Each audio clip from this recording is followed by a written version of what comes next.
Hi friends, இன்றைக்கி நம்ம இந்த வீடியோவில் இது வரைக்கும் நம்ம என்ன கண்ட்ரோல் சிஸ்டம் என்ன டாபிக் பார்த்தோமோ ஸோ அதில் கேட்ட ப்ராப்ளம்ஸ் தான் பார்த்துட்ருக்கோம். ஸோ இன்றைக்கி இன்ஜினியரிங் அண்ட் பாலிடெக்னிக் 2006-2007 அதாவது அந்த 2006-2007 அந்த வருஷம் பார்த்திங்கன்னா இன்ஜினியரிங் அசிஸ்டன்ட் ப்ரொஃபஸருக்கும் பாலிடெக்னிக் லெக்சரர்ஸ்க்கும் பார்த்திங்கன்னா ஒரே கொஷின் தான். ஒரு எக்ஸாம் எழுதுனா இன்ஜினியரிங் காலேஜுக்கும் போகலாம், லெக்சரர்ஸ்க்கு பாலிடெக்னிக்கு நம்ம போகலாம். ஸோ அந்த வருஷம் கேட்ட இதுவரையும் நம்ம கண்ட்ரோல் சிஸ்டம் பார்த்த டாப்பிக்கில் என்னென்ன கொஷின்ஸ் எந்த மாதிரி கேட்டிருக்காங்கன்றதை நம்ம இன்றைக்கி பார்ப்போம். ஸோ ஃபஸ்ட்டு ஒரு 5 கொஷின் போட்டிருக்க பாருங்கள். The transfer function, first question வந்து transfer function of a unity feedback control system is of the form. So the state question டேரெக்டாக கொடுத்துருக்காங்க. ஒரு ஃபீட்பேக் ஒரு கண்ட்ரோல் க்ளோஸ் லூப் கண்ட்ரோல் சிஸ்டமுடைய ட்ரான்ஸ்ஃபர் ஃபங்க்ஷன் எந்த ஃபார்மில் இருக்கும்னு கேட்டிருக்காங்க. நமக்கு ஈஸியாக தெரியும். இது வந்து பார்த்திங்கன்னா ஸோ க்ளோஸ் லூப் சிஸ்டம் உங்களுக்கு இந்த மாதிரி இருக்கும். இது வந்து பார்த்திங்கன்னா R reference input R of S. So unity feedback கொடுத்துட்டாங்க. யூனிட்டி ஃபீட்பேக்னால் ஹெச்எஃப்எஸ் ஒன்றா இருக்கும். ஸோ இது சிஎஃப்எஸ் ஜிஎஃப்எஸ். ஸோ இதில் வந்து CFS divide by R of S கேட்குறாங்க. CFS by R of S என்ன வரும்னு நமக்கு ஏற்கனவே தெரியும். GFS divide by 1 plus GFS HFS வந்து 1ங்க. ஸோ அப்போ இதான் அந்த ஆன்சர் கரெக்ட். ஸோ இப்போ பார்த்தீங்கன்னா உங்களுக்கு சி. ஸோ இப்போ சப்போஸ் இங்கே வந்து நெகட்டிவ் ஃபீட்பேக் வந்து ப்ளஸ் வரும், பாசிட்டிவ் ஃபீட்பேக்னால் மைனஸ் வரும். ஸோ அதுதான் இந்த ஆன்சர். ஸ்ட்ரெயிட் கொஷின் இது. Second question, if a system having a transfer function g of s equal to 1 divided by 2 into s plus 0.5 is subjected to a unit step input, the steady state value of the output. So நம்ம கேட்குற question வந்து பார்த்தீங்கன்னா transfer function GFS கொடுத்துட்டாங்க. So இதே diagram எடுத்துக்கோங்க. GFS கொடுத்துட்டாங்க, but இங்கே வந்து அவங்க க்ளோஸ் லூப் பற்றி சொல்லலை. ஜஸ்ட் வந்து க்ளோஸ் சிஸ்டம் மட்டும்தான் கொடுத்துருக்காங்க. ஸோ நம்ம க்ளோஸ் லூப் இங்கே எடுத்துக்க முடியாது. ஸோ அப்போது ஸோ ஜிஎஃப்எஸ் கொடுத்துட்டாங்க. ஸோ ஜிஎஃப்எஸ் தான் பார்த்தீங்கன்னா 1 divide by 2 times of s plus 0.5. So அவங்க கேட்குறது என்ன பாருங்கள், is subjected to unit step. So அப்போ ஆர்எஃப்எஸும் கொடுத்துட்டாங்க. RFS equal to unit step. So unit step அப்படின்னா அதனோட ட்ரான்ஸ்ஃபர் ஃபங்க்ஷன் நம்ம ஏற்கனவே பார்த்துருக்கோம், 1 பை எஸ். ஸோ இதுதான் யூனிட் ஸ்டெப்.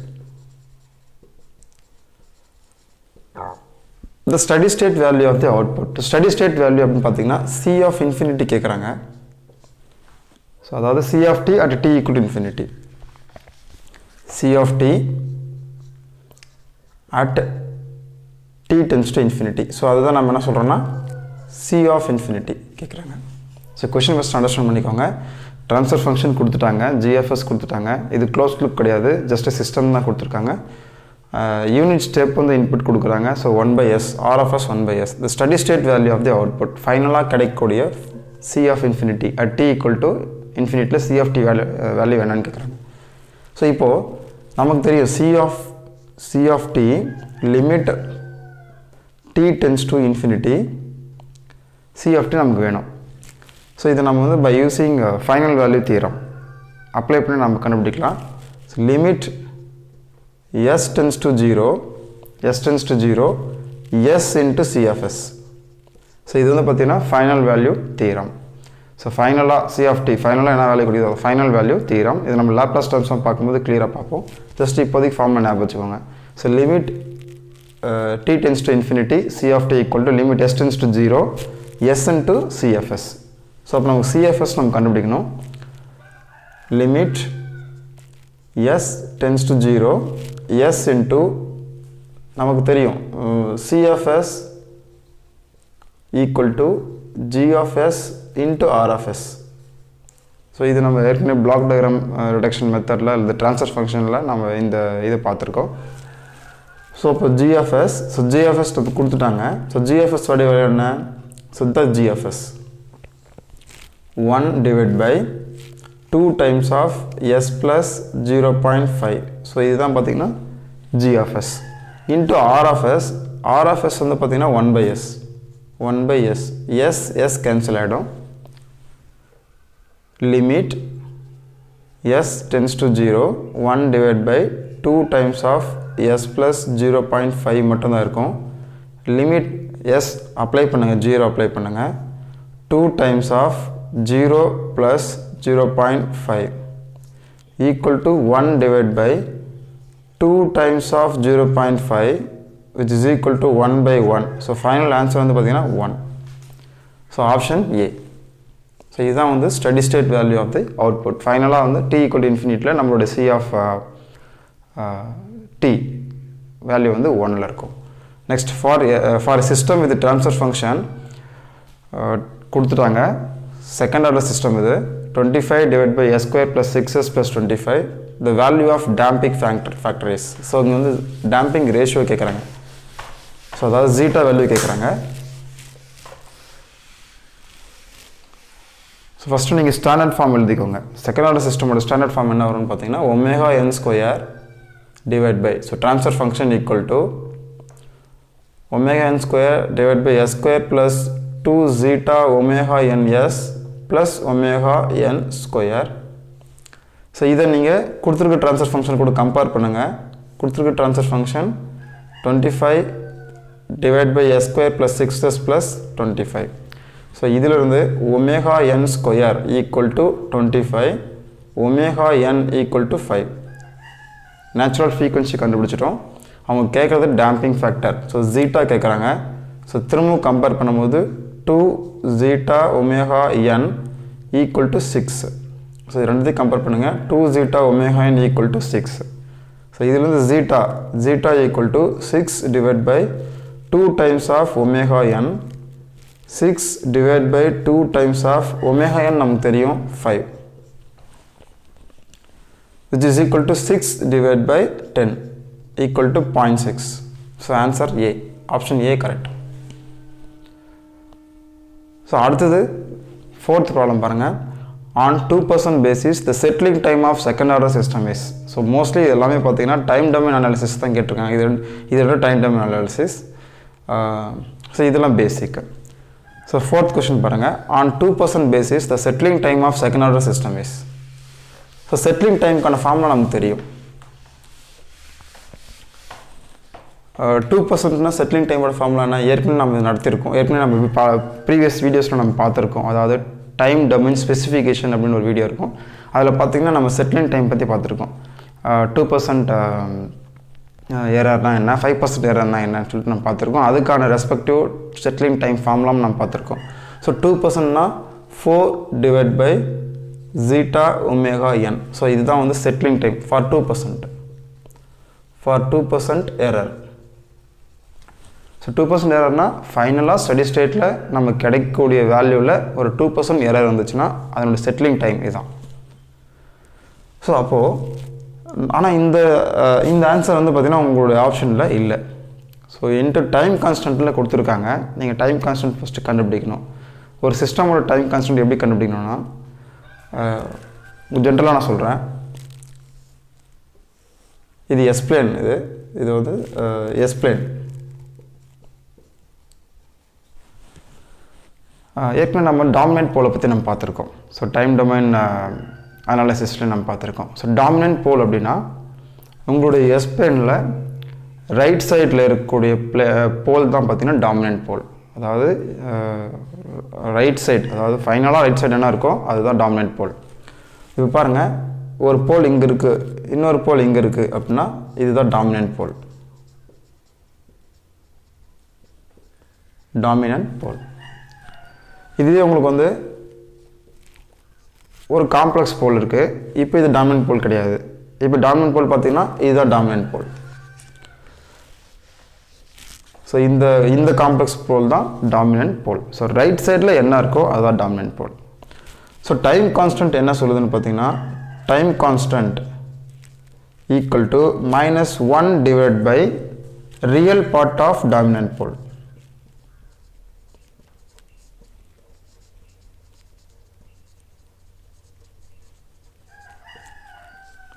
ஸோ இதுதான் ஒரு சிஸ்டமோட டைம் கான்ஸ்டன்ட் கண்டுபிடிக்கிறதுக்கான formula. -1 divide by real part of dominant pole. உங்களுக்கு காம்ப்ளெக்ஸ் போல் இருந்தால் அதனோட ரியல் பார்ட் மட்டும். ஸோ இது காம்ப்ளெக்ஸ் போல் இருக்குது, அந்த இடத்துல ஒரு ரியல் பார்ட் இருக்கும், அந்த ரியல் பார்ட்டை எடுத்து கீழே சப்ஸ்டியூட் பண்ணிங்கன்னா ஸோ அதுதான் dominant pole. So time constant பார்த்தீங்கன்னா பாசிட்டிவும் வரலாம், நெகட்டிவும் வரலாம். ஸோ இந்த டைம் கான்ஸ்டன்ட் யூஸ் பண்ணி நம்ம ஸ்டெபிலிட்டியை நம்மளால் அனலைஸ் பண்ண முடியும். இப்போது உங்களோட டைம் கான்ஸ்டன்ட் நெகட்டிவாக இருந்தால் சிஸ்டம் அன்ஸ்டேபிள். இதுவே உங்களோட டைம் கான்ஸ்டன்ட் வந்து பாசிட்டிவாக இருந்தால் சிஸ்டம் ஸ்டேபிள். அதை வச்சு நம்மளால் சொல்ல முடியும். ஒரு சின்ன எக்ஸாம்பிள் நான் உங்களுக்கு சொல்கிறேன். இப்போ வந்து இந்த சேம் எஸ்பிளேன் எடுத்துக்கோங்க. இந்த எஸ்பிளேனில் பார்த்தீங்கன்னா ஃபார் எக்ஸாம்பிள் இங்கே 1 இருக்குது, இங்கே 1 இருக்குது. ஸோ இதுவும் 1. ஸோ அப்போ இந்த போல் பார்த்தீங்கன்னா 1 ப்ளஸ் ஜே, இது 1 மைனஸ் ஜே. ஸோ அப்போ இந்த சிஸ்டம்க்கு நீங்கள் வந்து டைம் கான்ஸ்டன்ட் கண்டுபிடிக்கும் போது -1 டிவைட் பை ரியல் பார்ட் வந்து 1 இங்கே. So 1 equal to -1, time constant -1. So மைனஸில் கிடைக்குது சிஸ்டம் வந்து பார்த்திங்கன்னா அன்ஸ்டேபிள். இது ஒரு அன்ஸ்டேபிள் சிஸ்டம். நம்ம எஸ்பிளைன் பார்த்தாவே நமக்கு கிளியராக தெரியுது. ஏன்னா உங்களுக்கு ரைட் ஆஃப் த எஸ்பிளைனில் உங்களுக்கு வந்து போல்ஸ் இருக்குது. ஸோ அதனால் சிஸ்டம் வந்து அன்ஸ்டேபிள் டிஃபால்ட்டாக நமக்கு தெரியும். இதுவே வந்து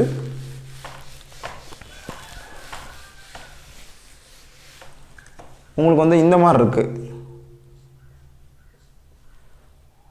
இது வந்து 2 வச்சுக்கோங்க, இது 3 அல்லது 4 வச்சுக்கோங்க. ஸோ இப்போ டாமினன்ட் போல் பார்த்தீங்கன்னா 2. அப்போ time constant equal to -1 divide by real part of dominant pole. ஆக்சுவலாக இது -4, இது -2 -4. Real part of dominant pole இங்கே இதுதான் டாமினன்ட் போல். ஸோ ரைட் சைடில் இருக்கக்கூடிய போல், அதாவது நீங்கள் பார்க்கும்போது இங்கேருந்து பார்க்கும்போது ரைட் சைடில் என்ன இருக்கோ அதுதான் டாமினன்ட் போல். அப்போ இங்கே இடத்துல -2 தான் வந்து ஃபைனலாக ரைட் சைடு இருக்குது. So -2 equal to 1/2. So time constant positive, system வந்து பார்த்திங்கன்னா ஸ்டேபிள். இது சிஸ்டம் ஸ்டேபிள் சிஸ்டம் நமக்கு டிஃபால்ட்டாக நமக்கு தெரியும். ஸோ அதே மாதிரி இதுவே வந்து இந்த இடத்துல இருக்குது, எக்ஸாக்டாக இந்த இடத்துல இருக்குது, 0ல் இருக்குது, ஆர்ஜனில் இருக்குது போல்னு பார்த்தீங்கன்னா உங்களுக்கு வந்து 0 கிடைக்கும். Real part -1/0 infinity. So time constant infinity அந்த சிஸ்டம் வந்து கான்ஸ்டன்ட், அதாவது ஸ்டேபிள் ஆகவே ஆகாது, ஆசிலேட் ஆகிக்கிட்டே இருக்கும். ஸோ இது வந்து மார்ஜினலி ஸ்டேபிள். ஸோ அதுதான் மீனிங். நெகட்டிவாக இருந்தால், டைம் கான்ஸ்டன்ட் நெகட்டிவாக இருந்தால், ஸோ சிஸ்டம் வந்து டைம் கான்ஸ்டன்ட் என்ன, சிஸ்டம் வந்து ஸ்டேபிள் ஆகக்கூடிய அந்த டைமை சொல்கிறது தான் வந்து டைம் கான்ஸ்டன்ட். நெகட்டிவில் இருந்தால் சிஸ்டம் ஸ்டேபிளே ஆக போகிறது கிடையாது. ஸோ அதனால் அன்ஸ்டேபிள். பாசிட்டிவாக இருந்தால் ஒரு குறிப்பிட்ட டைமுக்கு அப்புறம் கண்டிப்பாக சிஸ்டம் வந்து ஸ்டேபிள் பொசிஷனுக்கு வரப்போகுது. ஸோ அதனால் பாசிட்டிவாக இருந்தால் சிஸ்டம் ஸ்டேபிள். இதுவே வந்து இன்ஃபினிட்டியாக இருந்தால் இன்ஃபினிட்டி வரையும் உங்கள் சிஸ்டம் வந்து ஆசிலேட் ஆகிக்கிட்டே இருக்கும். So marginally stable. ஸோ இதுதான் வந்து டைம் கான்ஸ்டன்ட் வச்சு நம்மளால் ஸ்டெபிலிட்டி சொல்ல முடியும். இப்போது இதுக்கும் இந்த ப்ராப்ளத்துக்கு என்ன சம்மந்தம்? ஏன்னா ஃபஸ்ட்டு நீங்கள் டைம் கான்ஸ்டன்ட் கண்டுபிடிக்கணும். ஸோ எதுக்கு செகண்ட் ஆர்டர் சிஸ்டம் கண்டுபிடிக்கணும். ஏன்னா கொஸ்டின் உங்களுக்கு செகண்ட் ஆர்டர் சிஸ்டம் கொடுத்துட்டாங்க. ஸோ செகண்ட் ஆர்டர் சிஸ்டமோட டைம் கான்ஸ்டன்ட், அதாவது ட்ரான்ஸ்ஃபர் ஃபங்க்ஷன் எடுத்துருங்க. So transfer function of second order system ω(n)² divide by s² plus 2ζ(ωns) plus ω(n)². So நம்ம time constant கண்டுபிடிக்கணும்னா நமக்கு என்ன வேணும்னா போல் ஜீரோஸ் நமக்கு தெரியணும். ஸோ அப்போ போல்ஸ் எங்கே இருக்குது, நமக்கு டினாமினேட்டரில் 0 போட்டால் போல்ஸ் கிடைக்கும். So s² plus 2ζ(ωns) plus ω(n)² equal to 0. So இதை சால்வ் பண்ணால் கிடைக்கிறது தான் பார்த்தீங்கன்னா போல்ஸ், அது செகண்ட் ஆர்டர் சிஸ்டமுடைய போல்ஸ். இப்போ நான் டேம்பிங் ரேஷியோ பற்றி நான் எதுவுமே எடுத்துக்கல. இப்போது s கண்டுபிடிக்கிறேன். s equal to -b. So b in relation to 2ζ(ωn) 2ζ(ωn) plus or minus -b √b². So நம்ம ஃபார்முலா தெரியும், -b plus or minus √b² minus 4ac divide by 2a. ஒரு quadratic equation solution கண்டுபிடிக்கிறதுக்கான formula. So இதுதான் மேத்தமெட்டிக்கலில் நம்ம படிச்சிருக்கோம் மேக்ஸில், அதுதான் நான் அப்ளை பண்ணுறேன். -b plus or minus b². So 4ζ² ω(n)² minus 4ac. 4 times of a வந்து 1, c வந்து ω(n)² divide by 2 times of a வந்து 1. ஸோ இதை நீங்கள் சால்வ் பண்ணும்போது 2 கேன்சல் ஆகிடும். ஸோ -ζ(ωn) கிடைக்கும் ப்ளஸ் ஆர் மைனஸ். இப்போ நான் வந்து ζ வந்து அன்டேம்ப்டு எடுத்துக்கிறேன். ஏன்னா வந்து அன்டேம்ப்டு சிஸ்டமுக்கு தான் நம்ம அனலைஸ் பண்ணியிருக்கோம். ஸோ அப்போ வந்து அன்டேம்ப்டு நான் எடுத்துக்கிறேன். ஸோ அன்டேம்ப்டு எடுக்கும்போது உங்களுக்கு வந்து ஃபஸ்ட்டு நீங்கள் வந்து 4ζ² வெளியே எடுத்துருங்க. அப்போ 4ω(n)² வெளியே எடுத்துருங்க. அப்போ 2ω(n) கிடைக்கும். 2 கேன்சல் ஆகிடும், வெறும் ஒமேகா n மட்டும்தான் இருக்கும். Square root of zeta square minus 1 கிடைக்கும். ஸோ நான் ஜீட்டா வந்து அன்டேம்ப்ட் எடுத்தேன்னா ஜீட்டா வேல்யூ வந்து லெஸ் தென் 1. ஸோ இப்போ பார்த்தீங்கன்னா உங்களுக்கு லெஸ் தென் 1 இது நெகட்டிவ் வரும். அப்போ உங்களுக்கு காம்ப்ளெக்ஸ் கிடைக்குங்க, காம்ப்ளெக்ஸ் நம்பர் கிடைக்கும். Zeta omega n plus or minus j times of omega n square root of 1 minus zeta square. So இதுதான் நம்ம ஒமேகா டி டேம்பிங் ஃப்ரீக்வன்சி நம்ம பார்த்துருக்கோம் டைம் செகண்ட் ஆர்டர் சிஸ்டமோட அனலைஸ் பண்ணும்போது. இப்போது இதை நீங்கள் போல் ஜீரோ பிளாட்டில் பிளாட் பண்ணும்போது எப்படி வரும்னா உங்களுக்கு இந்த மாதிரி கிடைக்கும். ஸோ இது வந்து பார்த்தீங்கன்னா மைனஸ் ஜீட்டா ஒமேகா n, இது ஒமேகா டி. ஒமேகா டின்றது என்னென்னு பார்த்தீங்கன்னா square root of omega n, omega D என்னென்னு பார்த்தீங்கன்னா omega n square root of 1 minus zeta square. So அது இந்த வேல்யூ, இது minus zeta omega n. So உங்களுக்கு கொஞ்சம் கிளியராக போடுறேன். இதை நீங்கள் போல் ஜீரோவில் பிளாட் பண்ணும்போது உங்களுக்கு கண்டிப்பாக லெஃப்ட் சைடில் தான் இருக்கும், ஏன்னா இது வந்து மைனஸில் இருக்குது. ஸோ இந்த இடம் பார்த்தீங்கன்னா minus zeta omega n. So இது வந்து பார்த்தீங்கன்னா ஒமேகா டி அதாங்க போட்டிருக்கோம். அப்போ இந்த பாயிண்ட் பார்த்தீங்கன்னா ஒமேகா டி, இது வந்து மைனஸ் ஒமேகா டி. ஸோ இப்போ இதில் வந்து இப்போது இந்த எஸ் பிளேனில் நம்ம வந்து டைம் கான்ஸ்டன்ட் கண்டுபிடிக்கணும். ஸோ டைம் கான்ஸ்டன்ட் டி, நான் டி வச்சுக்கிறேன், equal to minus 1 divide by real part of dominant pole. இந்த இடத்துல real part of dominant pole என்ன பார்த்தீங்கன்னா minus zeta omega n. So பார்த்தீங்கன்னா உங்களுக்கு டைம் கான்ஸ்டன்ட் நம்ம கண்டுபிடிச்சிட்டோம். டைம் கான்ஸ்டன்ட் வேல்யூ என்ன, மைனஸ், அதாவது 1 divide by zeta omega n. So இதுதான் என்னோட டைம் கான்ஸ்டன்ட். செகண்ட் ஆர்டர் சிஸ்டமோட டைம் கான்ஸ்டன்ட் வேல்யூ என்ன, D time constant equal to 1 divide by zeta omega n. So இதை மட்டும் நான் அழிச்சிடுறேன்.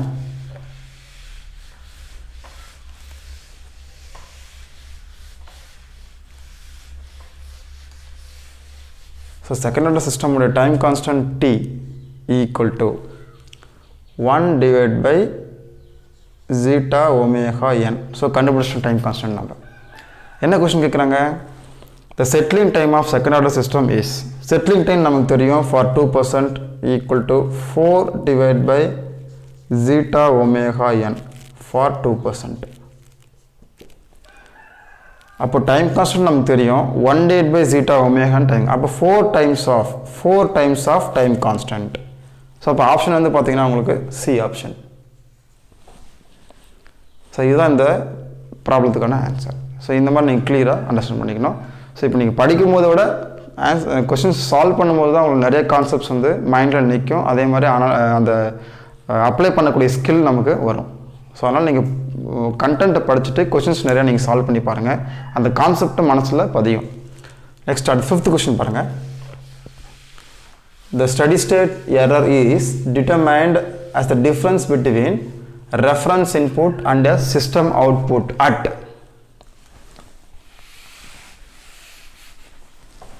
Question நல்லா திரும்ப படிக்கிறேன். The steady state error is determined as the difference between reference input and a system output at. So அதாவது study state error வந்து நம்ம எந்த இடத்துல எப்போ எந்த பாயிண்ட்டில் நம்ம கண்டுபிடிப்போம், அது டிஃபால்ட்டாக அதுதான் கொஷின். பட் அங்கே வந்து ஒரு difference between reference input and system அவுட்புட்ன்ற ஸ்டடி ஸ்டேட் எரருடைய டெஃபினேஷன் கொடுத்துருக்காங்க, அதுவும் கிடையாது. ஸோ ஸ்டடி ஸ்டேட் எரர்னா என்ன, நமக்கு ஃபைனலாக கிடைக்கக்கூடிய வேல்யூலையும் நமக்கு ஆக்சுவலாக கிடைக்கக்கூடிய வேல்யூ. ஸோ ஃபைனலாக கிடைக்கக்கூடிய வேல்யூ தான் ரெஃபரன்ஸ்னு கொடுத்துருக்காங்க அங்கே. ஸோ அதாவது நம்ம ஏற்கனவே படிச்சிருக்கோம், ஒரு ஃபஸ்ட் ஆர்டர் சிஸ்டமில் 1 divide by 1 plus tau s time constant s, இதுக்கு நம்ம ஆர் ஆஃப் எஸ் கொடுக்குறோம், இது சிஎஃப்எஸ் நம்ம எடுக்கிறோம். இப்போ யூனிட் ஸ்டெப் நம்ம கொடுத்தோம்னா இட் ஷுட், அதாவது இந்த என்ன இன்புட் கொடுக்குறோமோ அதே இந்த அவுட்புட் வந்து ஃபாலோ பண்ணணும். ஸோ இங்கே நீங்கள் இப்படி கொடுத்தீங்கன்னா உங்களுக்கும் ஆக்சுவலாக இந்த மாதிரி வரணும், பட் ப்ராக்டிக்கலாக அது மாதிரி வராது. உங்களுக்கு எந்த மாதிரி வரும்னு பார்த்தீங்கன்னா ரெஸ்பான்ஸ் வந்து இந்த மாதிரி வரும். ஸோ அதுதான் சொல்லியிருக்காங்க. ஸ்டடி ஸ்டேட் எரர்னா என்ன, ரெஃபரன்ஸ் இன்புட்டுக்கும், ஸோ ரெஃபரன்ஸ் இன்புட் வந்து டாட்டட் லைன்ஸில் போட்டிருக்கேன், அதுக்கும் ஆக்சுவலாக கிடைக்கக்கூடிய அவுட்புட்டுக்கும் உள்ள டிஃப்ரென்ஸ் தான் பார்த்தீங்கன்னா ஸ்டடி ஸ்டேட் எரர். அதுதான் டெஃபினேஷனாக கொடுத்துருக்காங்க. The steady state error is defined as the difference between reference input and the system output. Correct தான். பட் எப்போ at t equal to infinity. ஏன்னா நம்ம வந்து இன்ஃபினிட்டியில் இருக்கக்கூடிய எரர் தான் அதுதான் ஸ்டடி ஸ்டேட் எரர். ஸோ அப்போ ஃபைனலாக ஆன்சர் வந்து பார்த்தீங்கன்னா t equal to infinity. t equal to infinity தான் நம்ம ஸ்டடி ஸ்டேட் எரர் கண்டுபிடிக்க முடியும். அது ஸ்டடி ஸ்டேட் எரர்ன்ற அந்த வீடியோவில் நான் ஏற்கனவே போட்டிருக்கேன், அந்த டாப்பிக்கில் நம்ம ஏற்கனவே பார்த்துருக்கோம். ஸோ இந்த மாதிரியான கொஷின்ஸ் வந்து கேட்பாங்க. ஒன்லி படித்தா மட்டும் நமக்கு வந்து இது படிச்சுட்டோம் நமக்கு வந்து ஈஸியாக சால்வ் பண்ண முடியும் அப்படின்னு சொல்ல முடியாது. ஸோ படித்து முடிச்சுட்டு கொஷின்ஸ் இந்த மாதிரி நீங்கள் சால்வ் பண்ணும்போது தான் அந்த கான்செப்டையும் அப்ளை பண்ண முடியும். அந்த அப்ளை பண்ணும்போது கான்செப்ட் நல்ல மனசில் பதியும். ஸோ இந்த டெக்னிக்கை நீங்கள் ஃபாலோ பண்ணுங்கள். ஒவ்வொரு சப்ஜெக்டையும் ஒவ்வொரு சப்ஜெக்டில் ஒவ்வொரு டாபிக் எடுத்து படித்து முடிச்சதுக்கப்புறம் கொஷின்ஸ் சால்வ் பண்ணுங்கள். ஸோ அதனால தான் நம்ம இதுவரையும் நம்ம பார்த்த டாப்பிக்கில் நான் கொஷின்ஸ் வந்து சால்வ் பண்ணியிருக்கேன்.